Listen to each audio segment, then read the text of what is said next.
Ya, oke. Bismillahirrahmanirrahim. Assalamualaikum warahmatullahi wabarakatuh.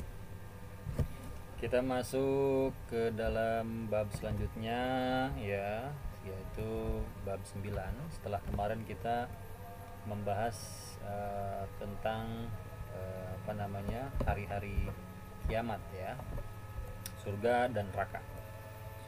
Sekarang kita masuk ke bab 9. Di bab 9 ini materinya tentang makna iman kepada qada dan qadar. Ya, di sini ada sebuah gambar takdir, ya. Catatan atau ilmu Allah yang menyeluruh tentang segala sesuatu. Oke, untuk KD-nya kita langsung ke KD 3.10. Menganalisis kajian beriman kepada qada dan qadar ditinjau dari kitab-kitab Tur'at tentang akidah. Berarti ini udah masuk, kalau menganalisis berarti udah masuk ke dalam pemikiran, ya. Kalau menganalisis itu udah masuk ke kognitif yang keempat. Oke, tujuan pembelajarannya setelah menganalisis dan mengkomunikasikan materi pelajaran, nah, kalian dapat yang ketiga langsung, ya, memahami dan menganalisis kajian beriman kepada qada dan qadar ditinjau dari kitab-kitab Tur'at tentang akidah. Lalu yang keempatnya mencari informasi lanjutan dan mengkomunikasikan, baik melalui membaca sumber lain, bisa dengan mencari ceramah-ceramah isi materi tentang qada dan qadar di YouTube dan para kiai para kiai yang membahasnya, ya, yang lebih gamblang dari sini, yang lebih jelas dari sini. Kalau saya sih nanti mungkin kalau ada yang tidak sesuai dengan pemikiran saya, ya saya komentari nanti, ya. Kita lihat aja. Mengamati keadaan sekitar terkait dengan masalah hasil kajian tentang beriman kepada qada dan qadar ditinjau dari kitab-kitab Tur'at tentang akidah. Di sini peta konsepnya, makna iman pada qada dan qadar. Pengertian iman, pertama pengertian iman pada qada dan qadar. Lalu makna iman pada qada dan qadar. Lalu dua macam bentuk qada dan qadar Allah. Selanjutnya makna hadis doa dapat menolak qada dan qadar. Lalu golongan dan aliran kalam, ya, dalam masalah qada dan qadar. Lalu Allah pencipta sebab dan akibat. Lalu Allah pencipta segala kebaikan dan keburukan. Lalu fungsi dan hikmah iman kepada qada dan qadar Allah. Ya, di sini ada prawacana. Beriman kepada Allah harus disertai dengan mengimani ketetapannya. Karena itu, iman kepada qada dan qadar merupakan satu bagian dari keseluruhan iman yang sempurna. Rukun iman itu, Allah lah yang menciptakan semua makhluk di alam semesta ini, dan Allah juga yang menetapkan semua ketentuan dan ketetapan yang melekat pada semua makhluk tersebut. Oke. Ketentuan ini ditetapkan oleh Allah dan tidak dapat diubah-ubah sama sekali, ya. Tidak ada yang diberikan keputusannya kepada manusia setelah melalui proses tertentu.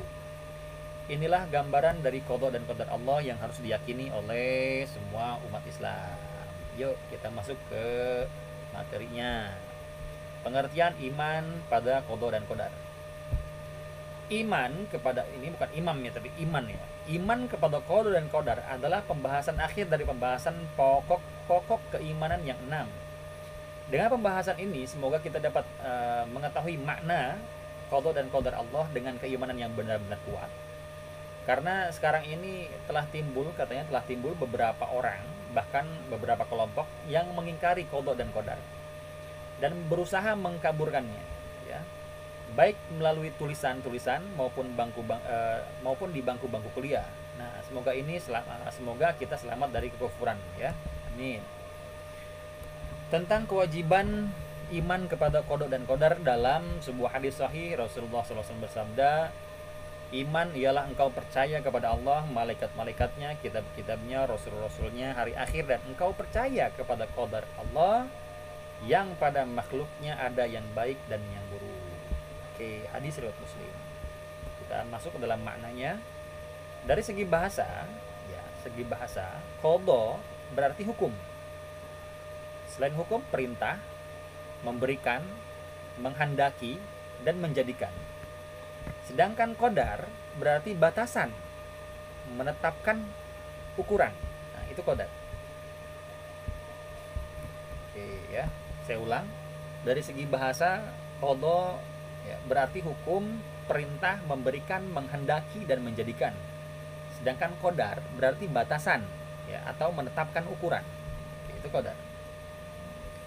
Qada maknanya al-khalqu, artinya penciptaan, dan al-qadar maknanya at-tadbir, artinya ketentuan. Secara istilah, qadar artinya ketentuan Allah atas segala sesuatu sesuai dengan pengetahuan atau ilmunya dan kehendaknya atau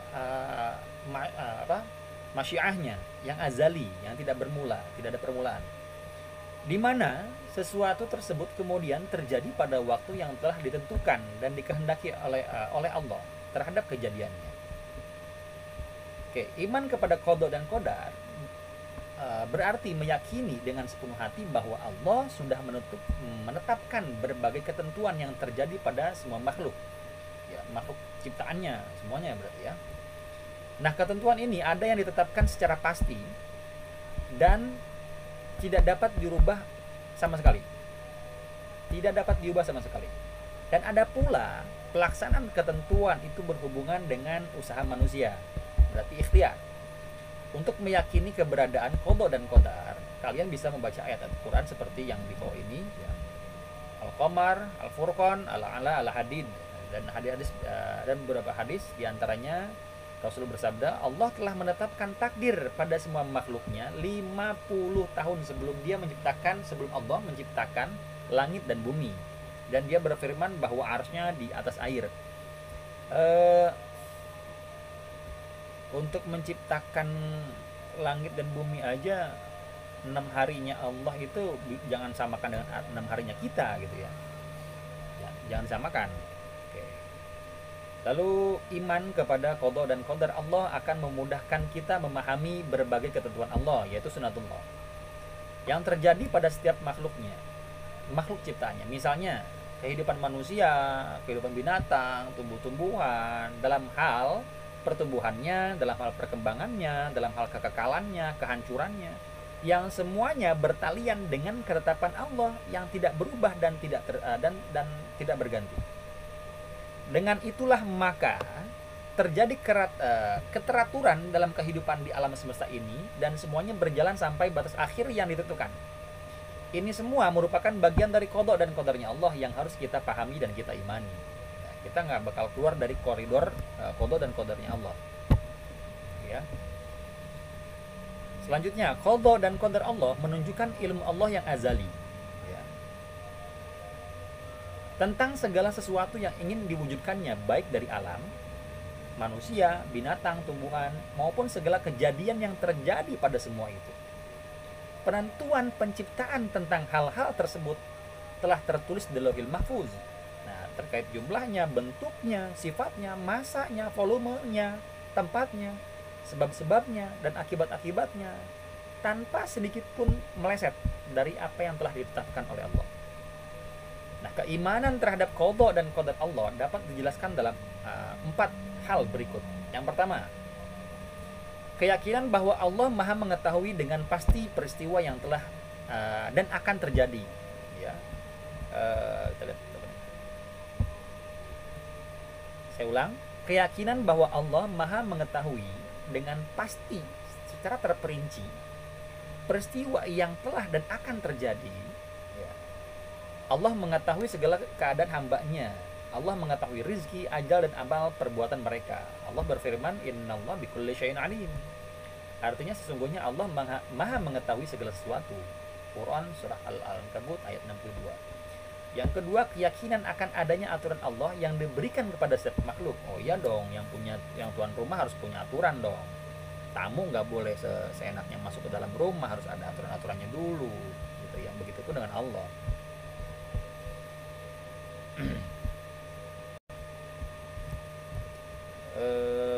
Allah berfirman, qad alimna ma tanqusul ardu minhum wa indana kitabun hafiz. Artinya sesungguhnya kami telah mengetahui apa yang dihancurkan makan oleh bumi dari tubuh-tubuh mereka, dan pada kami pun ada kitab yang memelihara atau yang mencatat. Surah Al-Kahf ayat 24.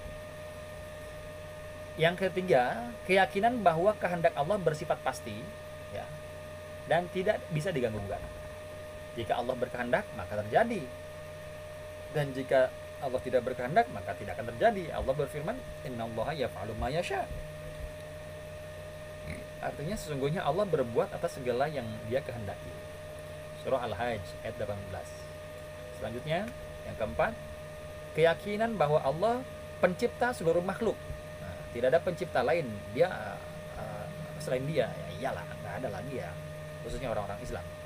Allah berfirman, Allahu khaliqu kulli syai' wa huwa ala kulli syai'in wakil. Artinya Allah adalah pencipta segala sesuatu dan Dia adalah pemelihara atas mereka. Nah, penggunaan kata al-qadar terbagi kepada dua bagian. Pertama, bisa dimaksud bagi sifat takdir Allah, yaitu sifat menentukannya Allah terhadap segala sesuatu yang Ia kehendaki. Qadar dalam pengertian sifat takdir Allah ini tidak boleh kita sifati dengan keburukan dan kejelekannya Allah. Karena sifat menentukan Allah terhadap segala sesuatu bukan suatu keburukan atau kejelekan. Tetapi sifat menentukannya Allah terhadap segala sesuatu yang Ia kehendakinya adalah sifat yang baik dan sempurna. Sebagaimana sifat-sifat Allah lainnya. Sifat-sifat Allah tersebut tidak boleh dikatakan buruk, kurang, atau sifat jelek lainnya. Maksudnya gini, ketika seseorang itu melakukan keburukan, bukan berarti Allah menghendaki dia buruk, bukan, ya. Bukan menghendaki Allah buruk, bukan menghendaki si makhluk tersebut itu buruk, bukan, ya. Jadi si makhluk tersebut sendirilah yang melakukan keburukan, jangan disangkut pautkan dengan kehendaknya Allah, bukan, gitu. Yang kedua, ya, kata qadar dapat bermaksud bagi segala sesuatu yang terjadi pada makhluk atau disebut dengan al-maqdur. Oke.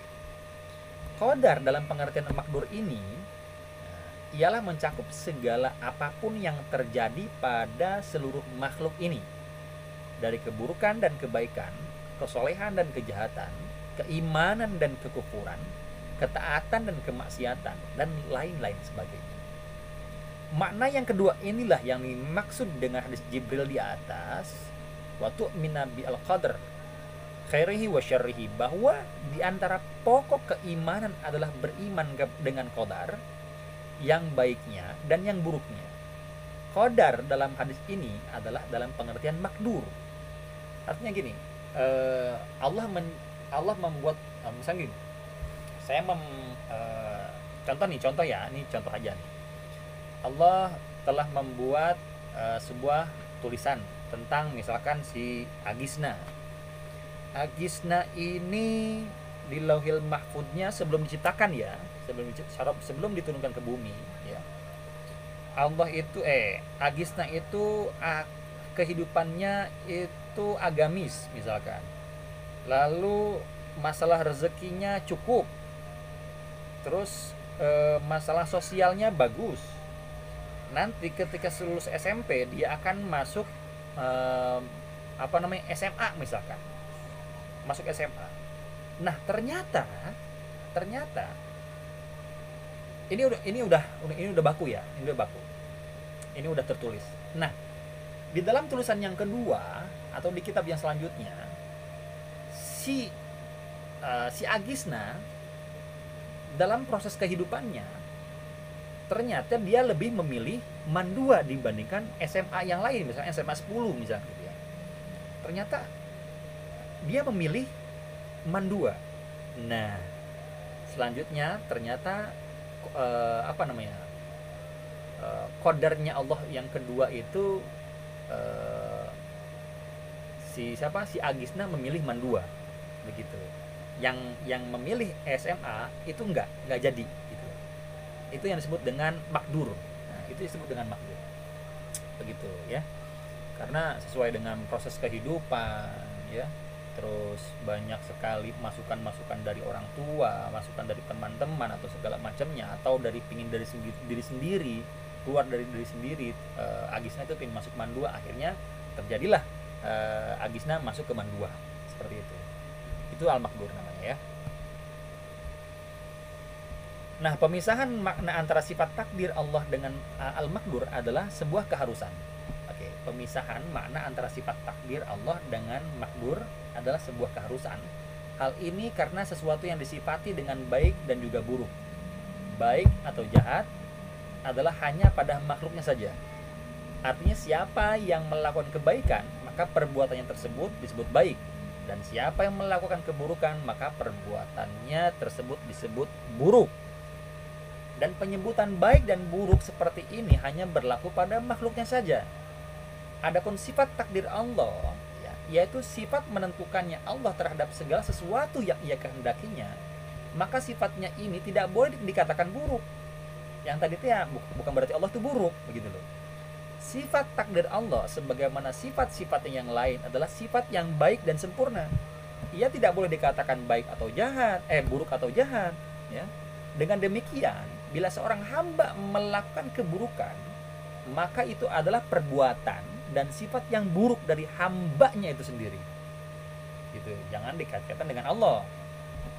Gitu ya. Adapun takdir Allah terhadap keburukan yang terjadi pada hamba itu bukan berarti Allah menyukai dan memerintahkan kepada keburukan tersebut. Enggak seperti itu. Begitu pula Allah menciptakan kejahatan. Bukan berarti Allah jahat.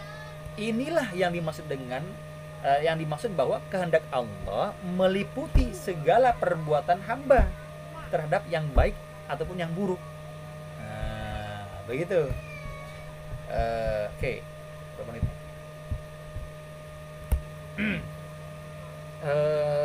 Dari pembahasan sampai sini untuk masalah takdir ya, untuk masalah takdirnya Allah, yaitu sunnatullahnya Allah. Gimana ya saya mulainya itu ya. Banyak anak kecil nih, berisik nih. Ini sangat sulit sekali ya. Ini sulit ya ini masalah qada dan qadar itu. Artinya gini, kalian harus meyakini bahwa ketika catatan Allah yang di Lauhil Mahfuz itu sudah tercatat. Nah, ketika pas kejadiannya tidak sesuai dengan apa yang dicatat, itu yang disebut dengan majbur. Gitu. Apa tadi makdur. Nah, itu makdur. Tetapi seperti ini.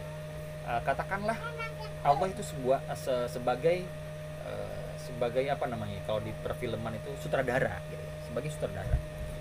Apapun yang diinginkan oleh sutradara agar perfilmannya itu banyak alur ceritanya, dan alur ceritanya itu akan panjang beberapa episode sampai ribuan episode, otomatis kan di situ seorang sutradara harus membuat ada yang baik ada yang buruk gitu loh. Kalau misalkan semuanya itu baik semua adalah alur ceritanya, otomatis perfilman tidak akan seru gitu loh. Yang ada udah selesai, apa yang mesti dilihat gitu loh, apa yang mesti diambil hikmah dari hal-hal tersebut gitu. Itu nggak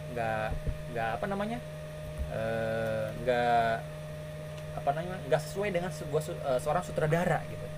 Kalau sutradara kan keinginannya kan membentrokan gitu, oh ini terjadi seperti ini, bakalan seperti ini. Contohnya gini deh, kalau misalkan seorang polisi kerjaannya tidak ada sebuah kerjaan, penjahat nggak ada, ya apa yang mesti ditangkap gitu kan. Seorang sutradara membuat polisi kerjaannya nggak ada kerjaan gitu, nggak ada kejahatan, ngapain membuat polisi kan gitu, paham ya? Oke. Nah di situ ada sebuah kejahatan gitu loh, sebuah kejahatan. Nanti kejahatan tersebut misalkan awalnya dia jahat, nah ketika dia ditangkap oleh polisi, terus dimasukkan ke dalam di sel dia dibina dengan baik segala macamnya, ujung-ujungnya dia baik. Nah takdir yang selanjutnya yang makdur tersebut, si orang tersebut nggak orang tersebut itu sadar gitu loh, atas sesuai proses-proses yang terjadi padanya gitu loh. Kan Allah udah memberikan akal kepada dia juga gitu. Untuk apa Allah memberikan akal kalau misalnya tidak ada gunanya gitu loh? Untuk apa Allah memberikan sebuah petunjuk atau kitab kalau misalnya tidak ada gunanya gitu loh? Paham ya? Itu tentang qada dan qadar. Ya, oke, selanjutnya.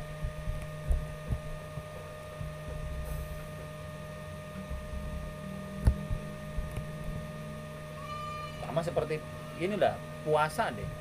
Dalam masalah puasa sendiri kan ada yang berpuasa, ada yang tidak gitu loh. Kalau Allah kan memerintahkannya semua makhluk, semua umat yang beriman untuk berpuasa gitu. Allah perintah Allah seperti itu. Cuman pada kenyataannya dalam kehendak lain ternyata Allah tidak berkehendak seperti itu gitu. Dalam kehendaknya beda-beda gitu. Biar apa? Biar seru atuh kalau misalkan semuanya beriman semua. Otomatis ya dunia ini nggak bakal sampai ribuan tahun, 1 hari 2 hari selesai, kiamat lagi, ya nggak? Gitu. Jadi semuanya telah Allah tetapkan segala-galanya, biar seru. Oke, selanjutnya, segala perbuatan yang terjadi pada alam ini, baik kekufuran dan keimanan, ketaatan dan kemaksiatan dan berbagai hal lainnya, semua terjadi dengan kehendak atau dengan penciptaan Allah. Hal ini menunjukkan akan kesempurnaannya Allah serta menunjukkan akan keluasan dan ketercakupan kekuasaan dan kehendaknya atas segala sesuatu. Karena bila seandainya pada makhluk ini terjadi sesuatu yang tidak dikehendaki kejadiannya oleh Allah, maka berarti hal itu menafikan sifat ketuhanannya. Karena dengan demikian berarti Allah berkehendak dikalahkan oleh kehendaknya makhluknya. Jadi kalah kehendaknya Allah kalau oleh kehendak manusia kalau begitu. Ini adalah sesuatu yang mustahil terjadi. Karena itu dalam sebuah hadis Rasulullah bersabda, Masya Allah kana wa ma'lam yasha lakum yakun. Apa yang dikehendaki oleh Allah akan kejadiannya pasti terjadi, dan apa yang tidak dikehendakinya oleh Allah maka tidak akan pernah terjadi. Oke, ini hadis riwayat Abu Dawud.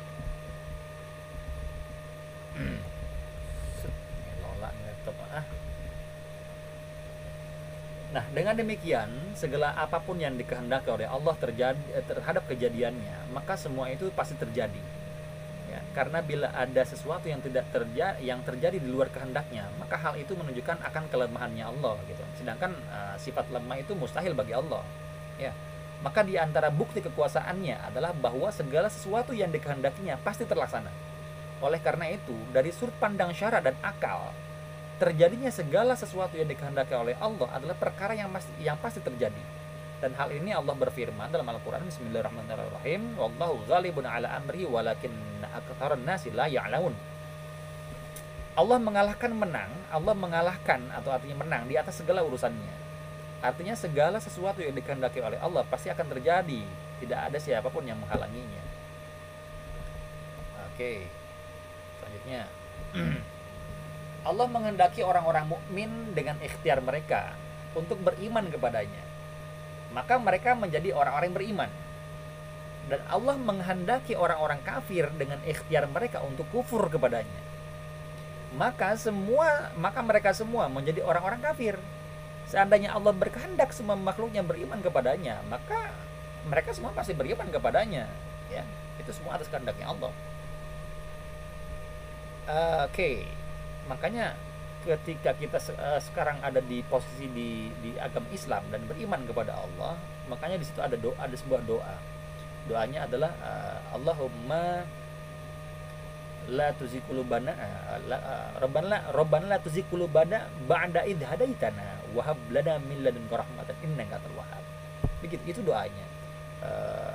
Artinya kalau misalkan kita sedang beriman, tahu-taunya Allah berkehendak lain kepada kita, pada akhirnya kita tidak beriman kepada Allah, artinya kita kufur sama Allah. Ya udahlah, itu kehendaknya Allah. Makanya posisi di situ kita berdoa sama Allah, ya Allah ya Rob, tolong jangan kau membalikan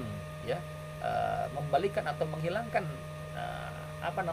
keimanan kita, atau menghilangkan keimanan kita kepada Allah. Itu jangan sampai terjadi gitu loh ya Allah. Kita beriman, Kita harus berusaha meminta kepada Allah, jangan sampai Allah menghendaki kita itu menjadi kafir gitu loh.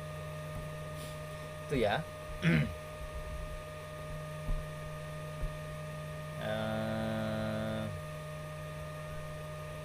Nah, Allah berfirman, "Walau syaa rabbuka la'amana man fil ardi kulluhum jami'an. Fa anta tukrihun nasa hatta yakunu mu'minin." Dan seandainya Tuhanmu, wahai Muhammad, berkehendak, niscaya seluruh yang ada di bumi ini akan beriman gitu ya. Nah, tetapi Allah tidak menghendaki semuanya beriman kepadanya. Namun demikian Allah memerintah mereka semua untuk beriman kepadanya. Tetap Allah memerintahkan beriman gitu ya. Maka di sini harus dipahami bahwa kehendak dan perintah Allah adalah dua hal berbeda. Tidak segala sesuatu yang dikehendaki oleh Allah adalah sesuatu yang diperintah oleh Allah, dan tidak segala sesuatu yang diperintah oleh Allah adalah sesuatu yang dikehendaki olehnya. Jadi beda antara kehendak dan perintah gitu. Kehendak mah kehendak, perintah mah perintah gitu ya.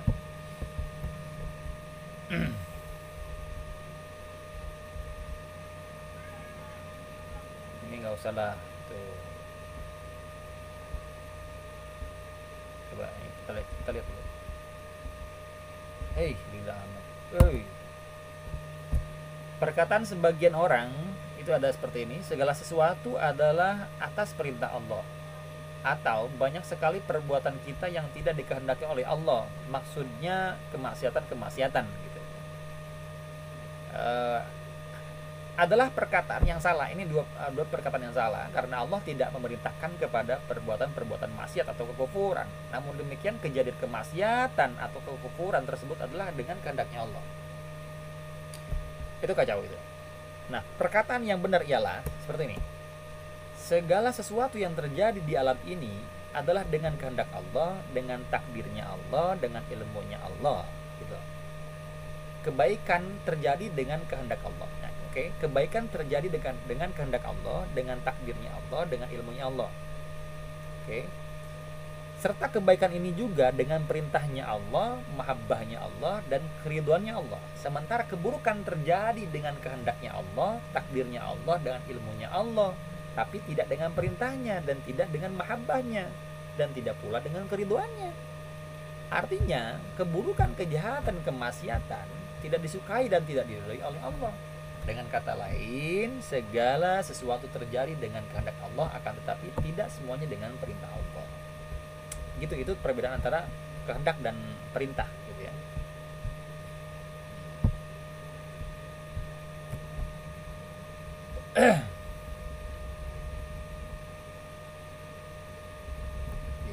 Lama sih ke bawahnya ini.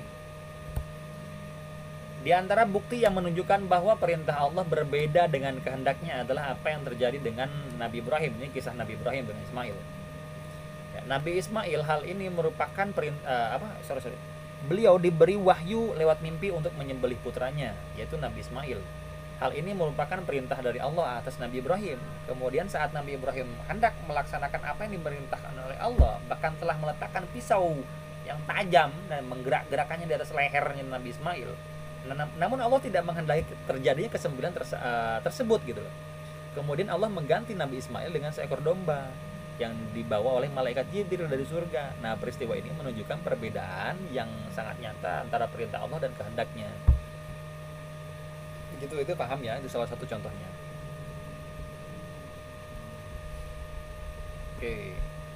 Contoh lainnya, Allah memerintah kepada seluruh hambanya untuk beribadah kepadanya. Akan tetapi Allah berkehendak tidak semua hamba tersebut beribadah kepadanya. Allah merintah, mana ya sholat, gitu kan? Tapi Allah berkehendak tidak semua hamba tersebut beribadah kepadanya. Allah nggak berkehendak. Nanti kalau misalkan Allah berkehendak semuanya sholat, semuanya zakat, semuanya pergi haji, nanti gimana? Repot amat ya. Kalau misalnya semuanya sholat, apa kerjanya Pak Kiai? Apa kerjanya ilmu, ya? Apa kerjaannya apalagi tuh orang tua yang nyuruh anaknya suruh sholat, ya kan? Nah itulah, itu memang itulah sebuah proses sutradara memang seperti itu gitu. Ada sebagian yang dikehendaki oleh Allah dan untuk menjadi orang beriman, dan ada sebagian yang lain yang dikehendaki Allah untuk menjadi orang-orang kafir. Nah, Allah berfirman, "Wa ma khalaqtul jinna wal Allah berfirman, "Wa ma khalaqtul jinna wal insa illa liya'budun," dan tidaklah aku ciptakan manusia dan jin melainkan aku perintahkan mereka untuk menyembahku. Perintahnya adalah menyembah. Oke. Makna firman Allah illa liya'budun artinya illa li'amaruhum bi'ibadati, bahwa Allah menciptakan manusia dan jin tidak lain ialah untuk diperintahkan mereka beribadah kepadanya. Makna ayat ini bukan aku Allah ciptakan manusia dan jin melainkan aku berkehendak kepada mereka untuk menyembahku. Itu bukan berkehendak itu. Ya. Karena jika diartikan bahwa Allah berkehendak dari seluruh manusia dan jin untuk beriman atau beribadah kepadanya, maka berarti kehendak Allah dikalahkan oleh kehendak orang-orang kafir. Karena pada kenyataannya tidak semua hamba beriman dan beribadah kepada Allah. Ya. Tapi ada di antara mereka yang kafir dan menyembah selain Allah. Tentu mustahil jika kehendak Allah dikalahkan oleh kehendak makhluknya sendiri. Itu perintah Allah yang suruh beribadah. Gitu. Kalau misalkan di situ bukan perintah tapi kehendaknya Allah, otomatis yang orang-orang kafir gimana dong? Orang-orang yang menyembah selain Allah bagaimana dong? Begitu. Oke, selanjutnya ini pembahasan cukup rumit ya. Selanjutnya kita wajib percaya bahwa segala sesuatu yang terjadi, yang telah terjadi dan yang akan terjadi, semuanya itu menurut apa yang telah ditentukan dan ditetapkan oleh Allah pada azali, yaitu keberadaan tanpa permulaan. Jadi segala sesuatu itu nasib baik dan buruk sudah diatur dengan rencana-rencana tertulis dan batas-batas tertentu. Kayaknya bukan nasib manusia doang deh, kayaknya segala macam cakupan deh ya. Kalau misalnya cuman takdir Allah itu hanya sebatas baik buruk, terus apalagi tuh rezeki, mati, jodoh, itu kan kayaknya sempit banget. Kok segitu doang sih takdirnya Allah? Enggak lah, banyak ya. Nah, sebagian ulama menamakan takdir itu qada dan qada itu takdir. Ya, takdir itu qada itu takdir. Atau qadar atau kadar ya. Jadi segala sesuatu terjadi dengan kudrat dan iradahnya yang sesuai dengan qada dan qadarnya. Maka dalam hakikatnya kebetulan itu tidak ada. Enggak ada kebetulan. Oh, kebetulan aja saya mah bisa seperti ini. Oh, enggak ada kebetulan. Kebetulan aja kalian masuk kelas agama jadi bisa tahu seperti ini. Oh, enggak ada kebetulan. Kalau memang kebetulan, lalu di mana posisi Allah? Mana Allahnya? Ya enggak? Berarti kalau gitu meniadakan Allah dong. Kalau meniadakan Allah berarti mana tuh? Ya. Sama seperti ketidaksengajaan. Oh, nggak sengaja, sorry nggak sengaja misalkan gitu. Oh, nggak ada, semuanya mau ditetapkan sama Allah. Kalau misalnya nggak sengaja, lalu Allahnya mana? Gitu. Nah, gitu ya, paham ya?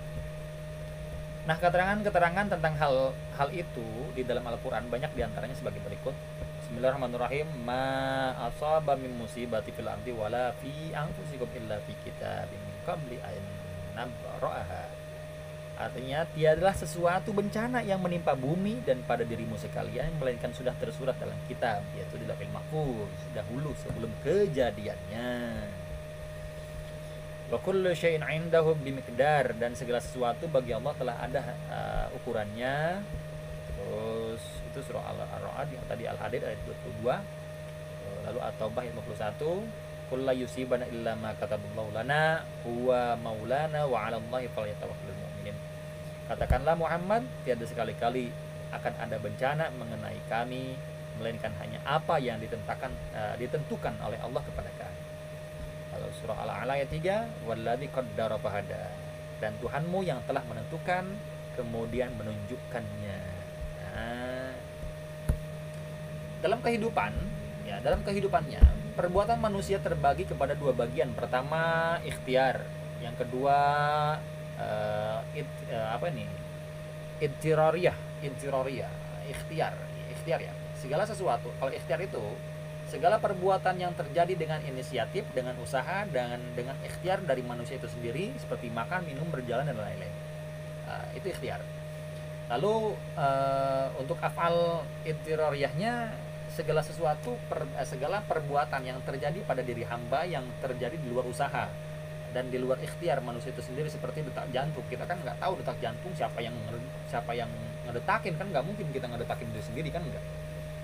Lalu aliran darah, ya aliran darah sama seperti aliran darah, ya aliran darah pun kita nggak tahu dan kita tidak bisa melihat bagaimana proses aliran darah tersebut, ya, dan lain sebagainya. Seluruh perbuatan manusia ini baik afal ikhtiariyah maupun afal idrariyah adalah ciptaan Allah. Begitu saudara-saudara sekalian pun, ya. Kayaknya saya cukup sampai sini dulu deh. Ini pembahasannya banyak banget. Apa tanggung nih kesimpulan dulu deh. Nah, sebagai kesimpulan dari uraian di atas menjadi jelas bahwa bagi kita bahwa apapun yang terjadi di alam ini tidak lepas dari qada dan qadarnya Allah. Artinya bahwa semuanya terjadi dengan penciptaan Allah dan dengan ketentuan Allah. Segala apa yang dikehendaki oleh Allah untuk terjadi pasti terjadi, dan begitupun sebaliknya. Seandainya seluruh makhluk bersatu untuk merubah apa yang telah diciptakan dan ditentukan oleh Allah, maka sedikit pun mereka tidak akan mampu melakukannya. Nah, oke, itu kesimpulannya.